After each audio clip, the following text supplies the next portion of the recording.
Downsizing after 50 isn't about losing, it's about living lighter, freer, and more fully. If your home is getting heavy and your expenses are increasing, it may be time to choose less and gain more. Because when you downsize after 50, you're not shrinking your life, you're creating space for your life to finally expand. After decades of building, collecting, and holding on, you'll come to a point where you start asking deeper questions. Do I still need all this stuff? Are it serving me or weighing me down? For many people in their 50s, 60s, and beyond, the answers are surprising. Downsizing after 50 isn't a step back. It's a conscious and powerful step forward. It's the moment you stop organizing the clutter and start organizing your life around peace, clarity, and freedom. In this video, we'll explore how downsizing your home, your belongings, your expenses, and even your schedule can open the door to a more intentional, less stressful, and more fulfilling retirement. And it doesn't start with sacrifice, it starts with clarity. 1. Why age 50 plus is the perfect time to downsize. Picture this. You walk into your living room on a quiet Sunday morning. The house is still, the light streaming in through the blinds, and yet something about the space feels heavy. The shelves are packed, the closets are overflowing, even the garage has become more of a storage unit than a place to park your car. Over the years, you've filled every corner with memories, furniture, tools, clothes, and keepsakes.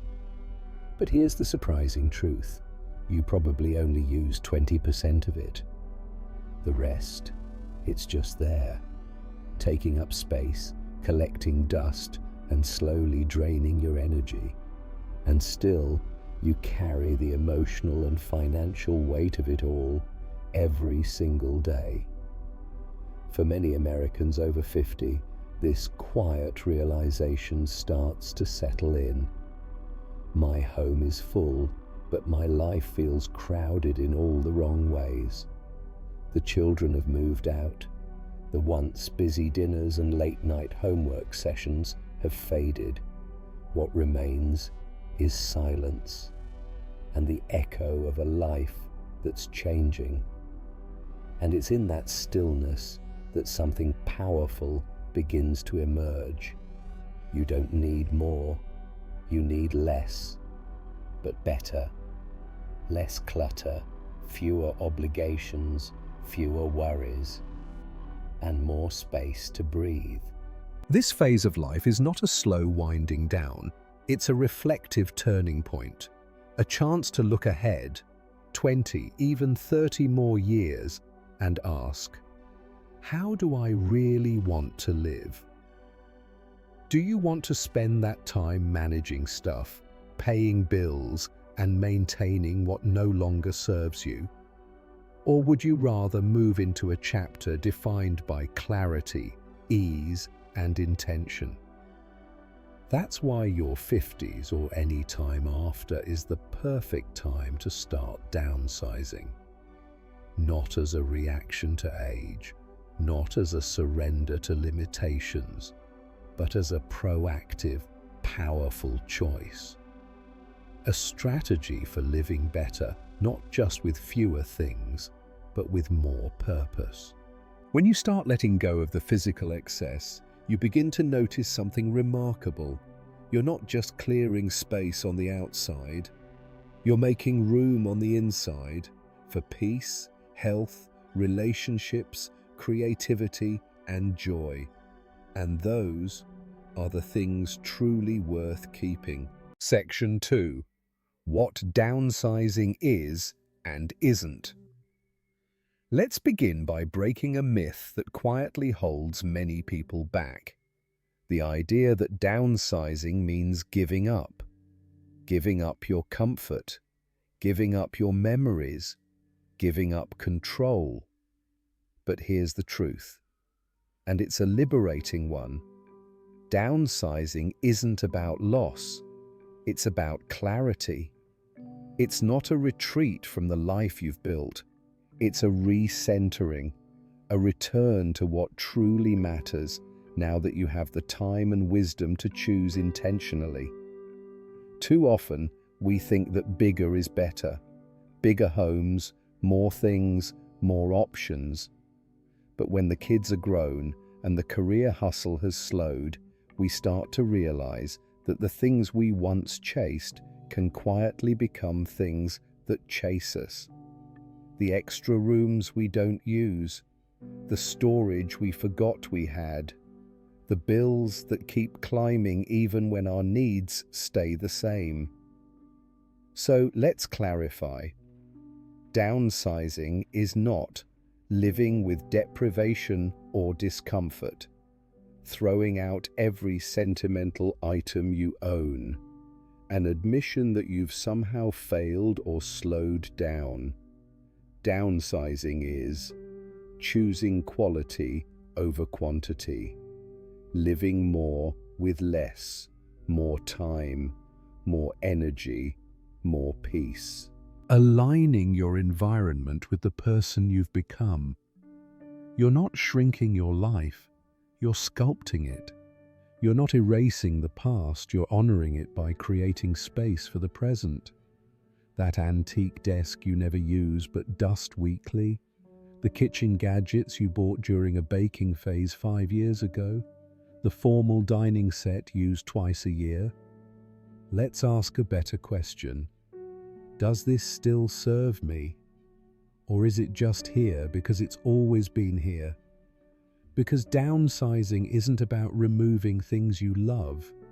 It's about removing the weight that keeps you from loving your life. Section 3. Areas to downsize for a lighter life. Downsizing isn't one giant leap. It's a series of thoughtful, manageable steps. It doesn't have to be fast, it just has to be meaningful. Here are 4 key areas where downsizing can make a lasting difference to your finances, your time, and your peace of mind. A.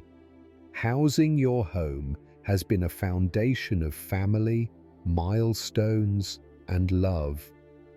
But when the kids are gone and rooms sit empty, the space can start to feel like more of a burden than a blessing. Ask yourself, is this house still serving my life now, or am I maintaining it out of habit? Downsizing your home can lead to lower taxes and bills, less cleaning and maintenance, easier mobility and comfort, more financial flexibility. A smaller space isn't less, it can actually mean more freedom, more rest, and more time doing what you love. B. Possessions. Every item in your home has a story, but not every story needs to be kept on a shelf. Try starting small, a drawer, a closet, a garage corner. Ask, do I use it? Do I love it? Would I miss it if it were gone? Letting go of unused things can create not only physical space, but emotional clarity. Take pictures of sentimental items. Donate what no longer fits your life. Share family heirlooms intentionally. Your memories aren't in the object, they live in you. Section 4. A real-life story.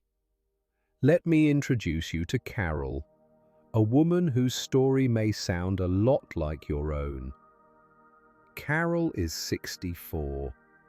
For over 3 decades, she lived in the same 2-story colonial home in a quiet suburb of Ohio. It was the house where her children took their first steps, where birthday candles were blown out, where snow piled on the windowsills each winter and summer barbecues brought the whole neighborhood together. But as the years passed, the noise faded. The hallway that once echoed with teenage voices became still. The dinner table felt too big for one, and the house, once filled with purpose, now felt like a museum of a life that had changed. Every weekend, Carol found herself cleaning rooms no one used, dusting picture frames she no longer had time to look at, paying bills for square footage she never stepped into. And deep down, she began to feel it. The weight wasn't just on her shoulders, it was in her heart. She'd tell herself, "I can't leave, too many memories." But then one day, while changing a light bulb at the top of a ladder, she nearly slipped, and it shook something loose in her. "I realized," she said, "that this house wasn't keeping me safe anymore. It was keeping me stuck." So Carol made a decision that took both courage and clarity. She sold the house. She let go of the extra furniture, the rarely used china, and dozens of boxes in the attic filled with things no one in her family even remembered owning. Some items were gifted, some sold, some donated, and many tears were shed. But with each item she released, a little more lightness came into her life. She moved into a bright two-bedroom condo near a walking trail and a small lake. No stairs, no maintenance. Just enough space for what she needed and room to create something new. And with the equity from her home, she took her dream trip to Tuscany. She joined a local book club. She picked up watercolor painting, something she'd loved in her 20s but never had time for. She even started volunteering at the library once a week. "I thought I'd miss the house," she said, "but what I really missed was myself. And now I've found her again." Carol's story isn't unique.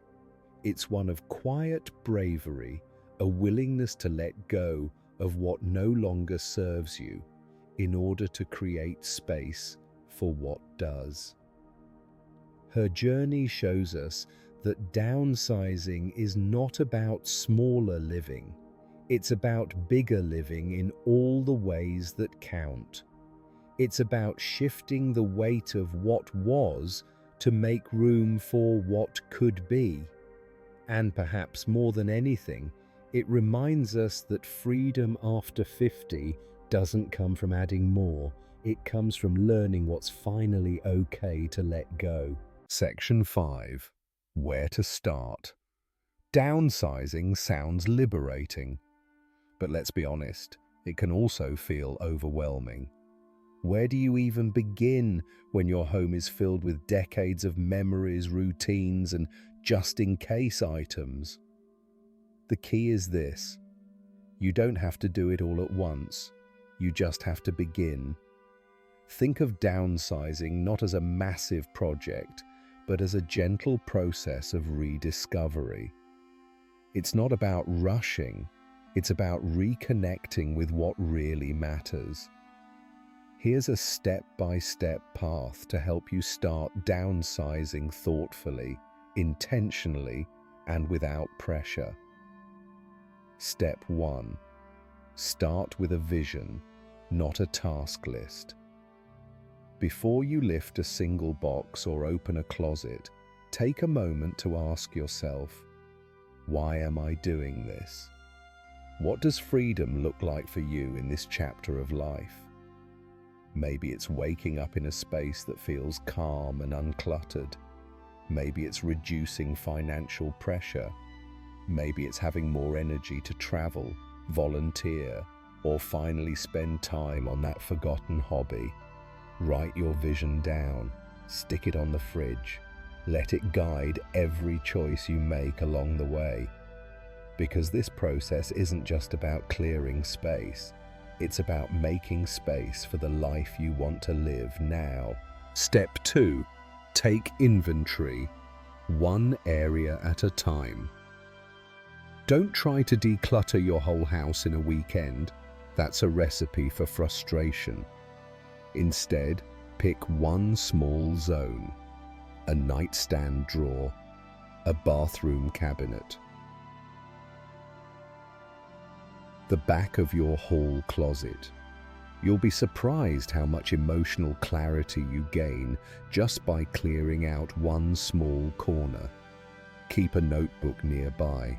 Write down the emotions that come up, the stories, the surprises. Downsizing isn't just practical, it's personal, and that's what makes it powerful. Step 3. Choose one quick win. Momentum matters. So pick an area that won't feel emotionally heavy. It could be expired pantry items, tangled cords you no longer use, or clothes you haven't worn in years.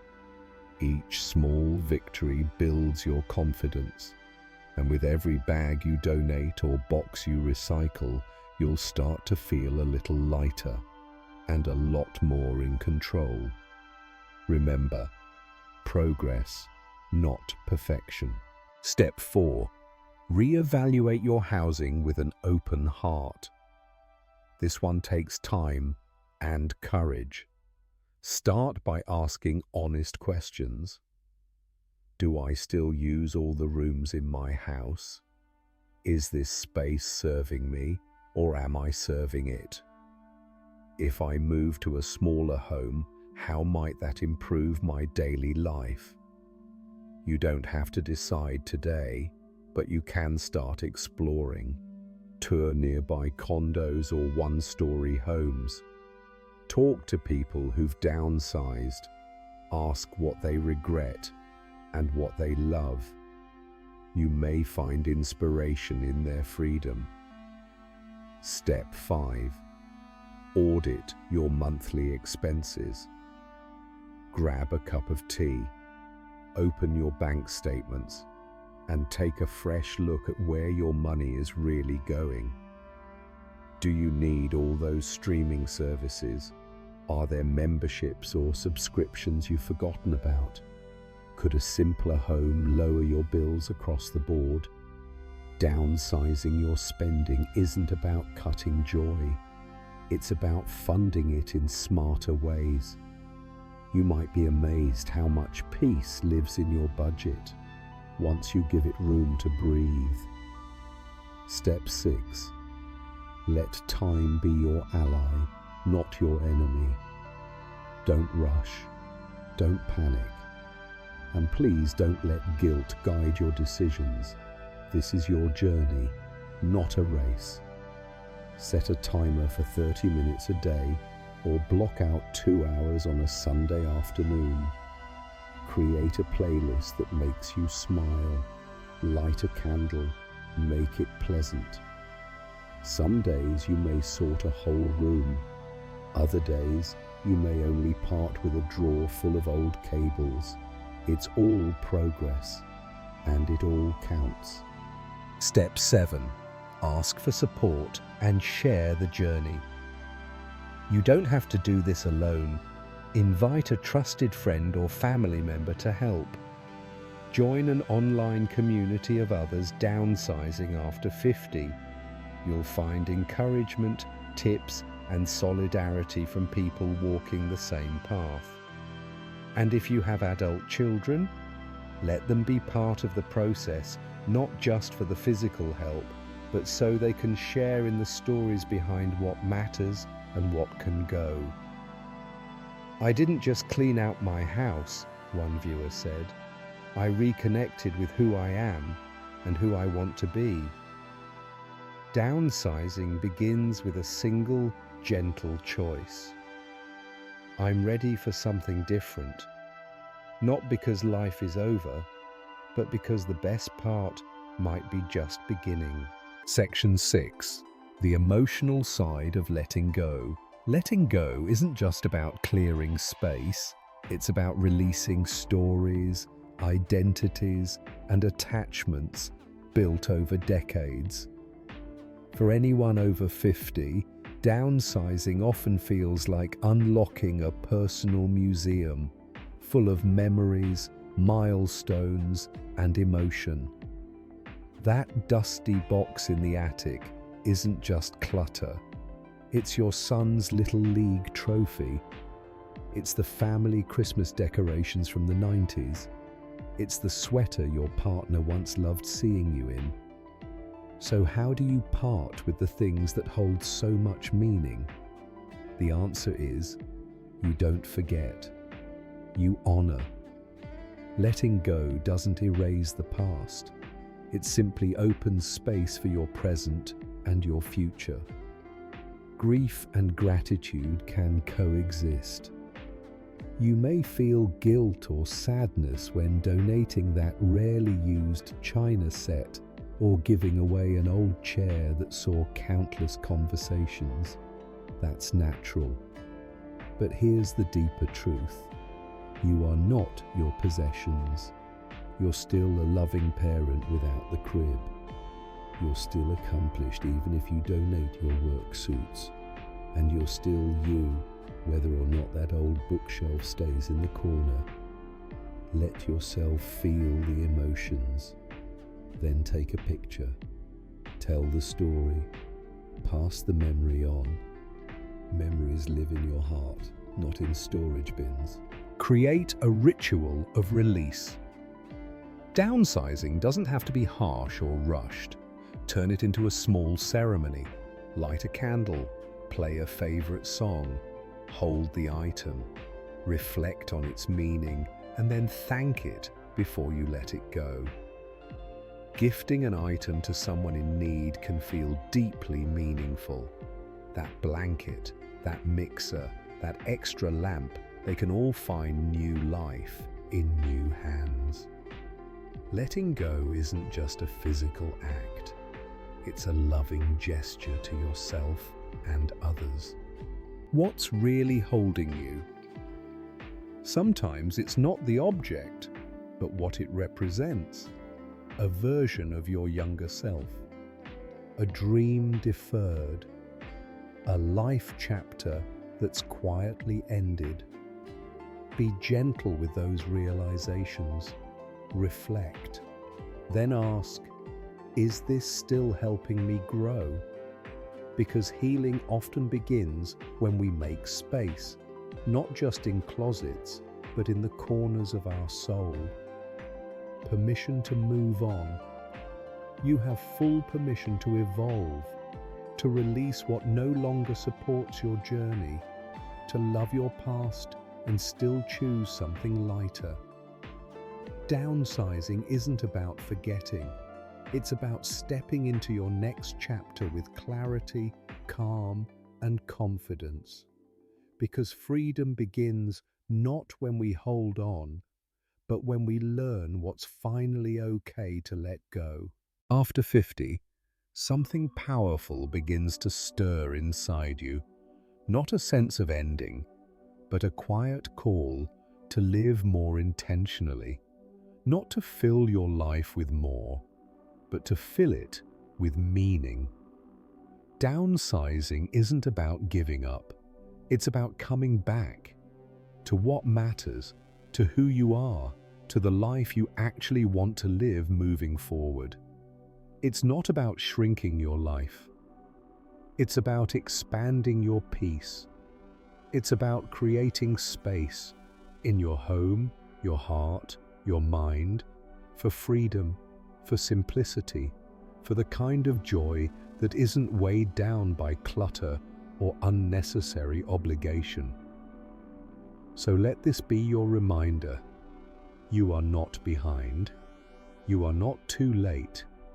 You are exactly where you need to be, to begin again, lighter and wiser. Ask yourself gently, what would it feel like to walk into your home and feel calm, not overwhelmed? What would it mean to open your calendar and see time for you? What could your life look like if you simply made space for it? Because in this new chapter, after the kids are grown, after the career has slowed, you're given a rare gift, the chance to live on purpose. If this message resonated with you, I invite you to do two things. Share this video with someone else who's standing at the edge of a change they've been quietly craving. Comment below. What's the first thing you're ready to let go of to make space for something better? And remember, sometimes the biggest transformation begins with the smallest decision. Let go of what no longer serves you. Keep only what lifts you, and start living your next chapter lighter, freer, and more fully alive.